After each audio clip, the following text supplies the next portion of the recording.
공감으로 만드는 성공적인 행복한 인생 소공성. 지난 시간에는 우리가 그 실수했을 때 네. 대처 방법에 대해서 배웠잖아요. 네네. 어떻게 한다고 했죠? 스스로 괜찮다고 위로를 해주고 네, 그리고 양측성 자극을 통해서 네, 우리에게 어, 산책을 하거나 네, 버터플라이 허그를 네, 통해서 네, 네, 네. 스스로한테 위로를 해주는 거. 네, 그렇죠. 오늘은 우리가 실수했을 때 자존감이 떨어지는 거, 네. 그 이유에 대해서 한번 살펴보도록 하겠습니다. 네. 왜 이유가 자존감이 떨어진다고 생각하세요? 왜냐면 실수하면은요 그게 음. 계속 기억에 남고요. 아, 그렇구나. 기억에 네, 남죠. 기억에 그렇죠? 남고, 네. 그리고 그 비슷한 상황이 발생이 됐을 때 그 기억 때문에 내가 또 실수하면 어떡하지? 그런 그렇죠. 생각 때문에 자신감이 떨어지고 네, 자신감이 떨어지니까 자존감도 같이 떨어지게 되니까.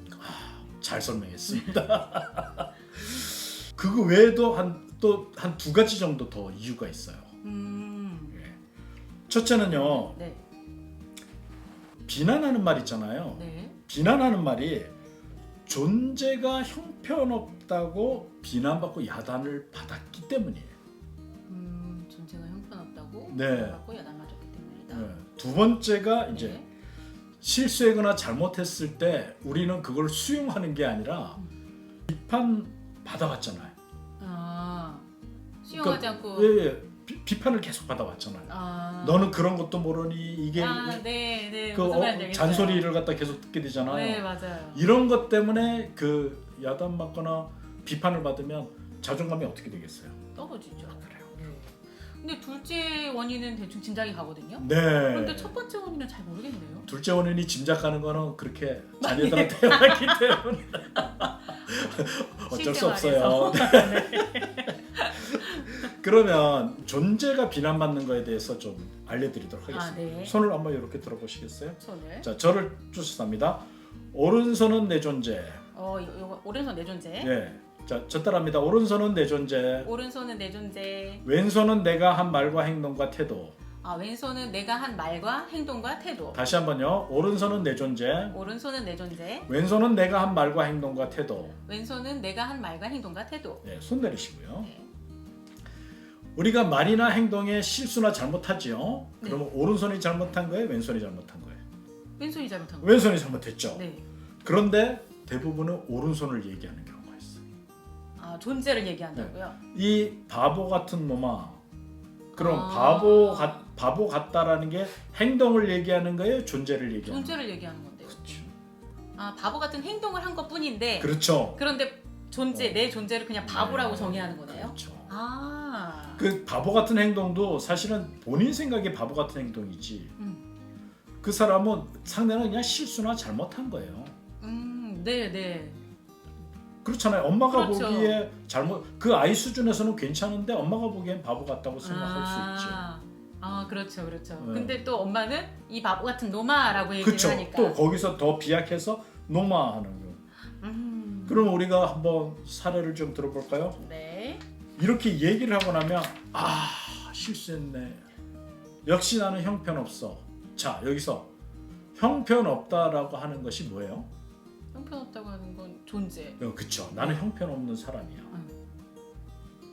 그리고 나는 형편. 이게 후회와 자기 실수가 됐죠. 네, 자책하는. 그러면 어떤 감정이 들 것 같아요? 감정이 상해요. 감정이 어떻게 상합니까? 좌절하고 실망하죠. 좌절하고 그렇죠. 실망하죠. 네. 조금 더 가면은 네. 나는 형편없어. 그러면 이걸 수치심이라고 그래요. 그래요, 맞아요.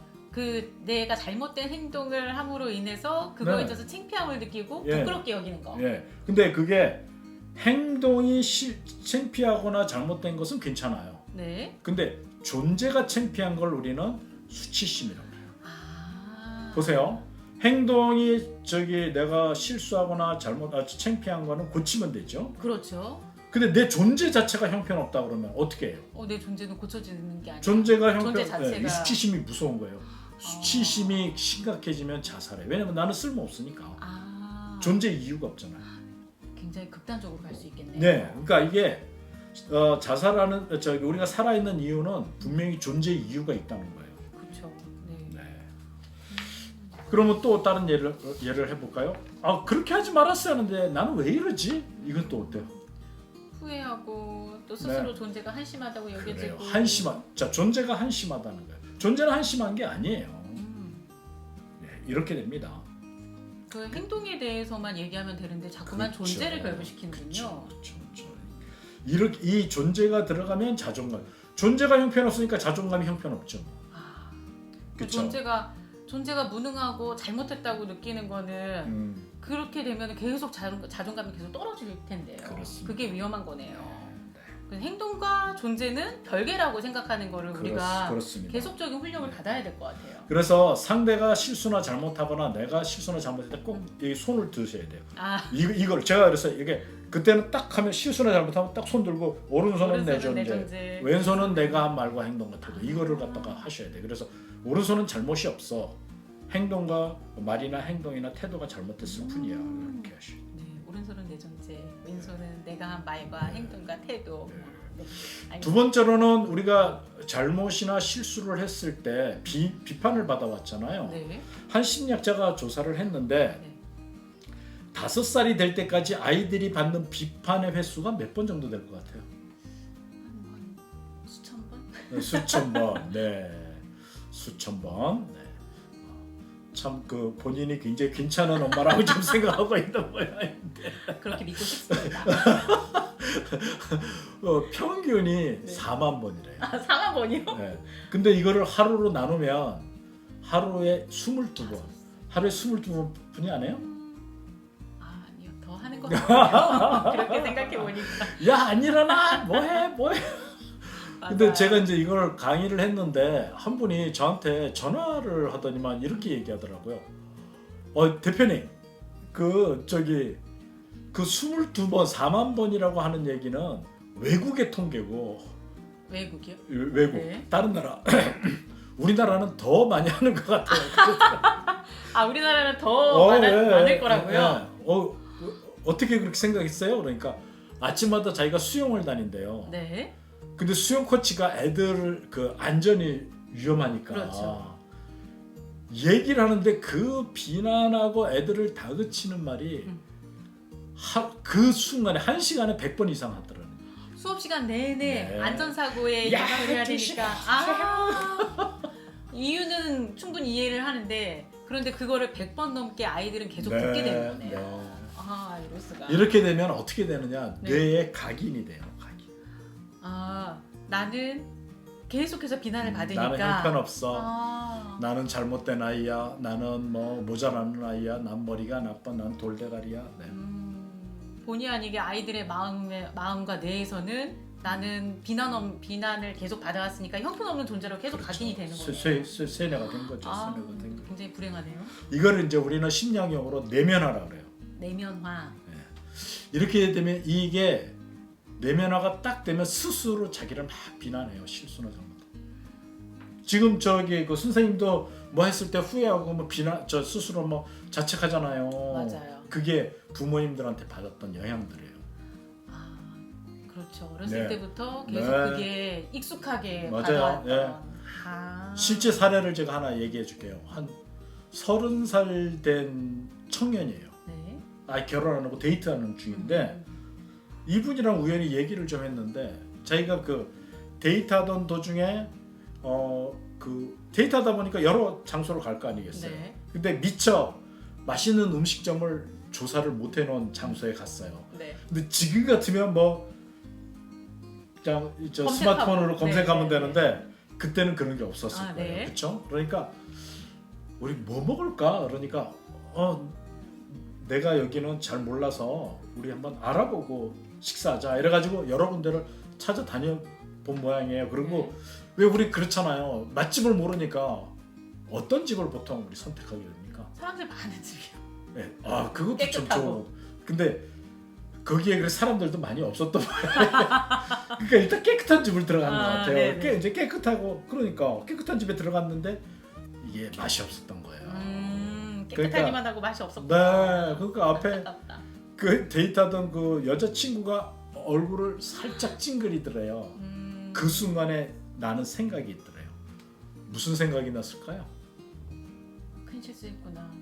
엄마 생각이 나더래요. 엄마가 하는 얘기가 두 마디가 생각나더래요. 네가 할 줄 아는 게 뭐니? 아 정말요? 그리고 네가 하는 게 그렇지 뭐. 이럴 수가. 이게 나이가 30살이 됐는데 넘어가려도 어렸을 때 그 엄마의 목소리가 들리더라는 거예요. 너무 마음이 아프네요. 부모 된 입장, 엄마 된 입장에서 마음이 아프네요. 그럼 제가요. 저도 생각해 보니까 내가 한 말과 행동 때문에 네. 우리 아이들한테 내가 얼마나 많은 상처를 줬을까라는 생각이 들어요. 그 아이들한테 이것밖에 못하니? 넌 왜 이러니? 그러니까 늘 이러는구나. 이것밖에 못하니 왜 이러니? 맞아. 예. 그게 입에 나오는 거 보니까 이건데. 그냥 그 아이가 오늘 한번 청소를 안 했을 뿐인데. 그쵸. 근데 넌 늘 이래. 엄마 말을 늘 안 듣지. 늘 그런 것처럼. 네. 그냥 오늘 한 번 안 한 건데. 제가 말 조심을 해야 되겠어요. 네. 부모된 입장에서 굉장히 오늘 많은 생각을 하게 되네요. 네. 말 조심을 한다고 되겠어요? 신호를 받아야 되겠죠? 그렇습니다. 네. 한 심리학자가 이런 얘기를 했어요. 네. 제가 읽어볼게요. 실수가 우리의 모습을 만들어내는 것이 아니다. 실수에 반응하는 우리의 태도가 우리의 모습을 만들어낸다. 실수에 반응하는 우리의 태도. 네. 그게 마음에 굉장히 많이 남네요. 네. 그러니까 실수를 받아들이는 의식이 중요하다는 거예요. 그래서 이 교육을 제가 하는 거예요. 여러분들도 이 교식을 그렇게 받으시면 참 좋습니다. 네. 그렇다면 실수했을 때 자존감에 영향도 미치지 않고 반면 교사로 활용할 수 있는 방법은 어떤 방법이 있을까요? 그렇죠. 이제 그거는 제가 다음 시간에 좀 얘기를 할 건데요. 네네. 일단 실수를 정확히 이해를 해야 돼요. 예를 들면 이런 거예요. 실수 안 하고 살 수 있어요? 아니요. 실수는 늘 하죠. 네. 그러면 어떻게 해야 될까요? 그 실수를 인정해야죠. 그거예요. 이렇게 실수를 이해하고요. 실수를 재인식, 재구성을 하게 되면 실수에 대한 관점이 변해요. 예를 들어 보세요. 네. 실수를 매일 하는 건데 그러면 내가 매일같이 나를 비난하는 게 맞아? 이렇게. 실수는 어쩔 수 없이 일어날 수 그렇죠, 있는데 그렇죠. 그거 할 때마다 나를 계속 비난하는 네, 거는 그거는 뭔가 손해죠. 잘못 내 손해죠. 그쵸. 이런 그 실수에 대해서 실수의 의미를 이해하고 재인식, 재구성 이것은 좀 이 구성을 갖다 하게 되면 됩니다. 그럼 어떤 방법으로 해야 될지 네. 다음 시간에 너무너무 기대가 됩니다. 그렇죠. 네. 그럼 기대하는 마음으로 다음 시간에 다시 뵙도록 하겠습니다. 감사합니다. 이 사례는 제공자의 동의를 구한 내용입니다. 그리고 필요에 따라 그 내용도 각색을 했습니다. 본인의 사례를 제공하고 도움을 받기 원하시는 분들은 저희 소공성 카페로 사례를 보내주시면 됩니다. 감사합니다.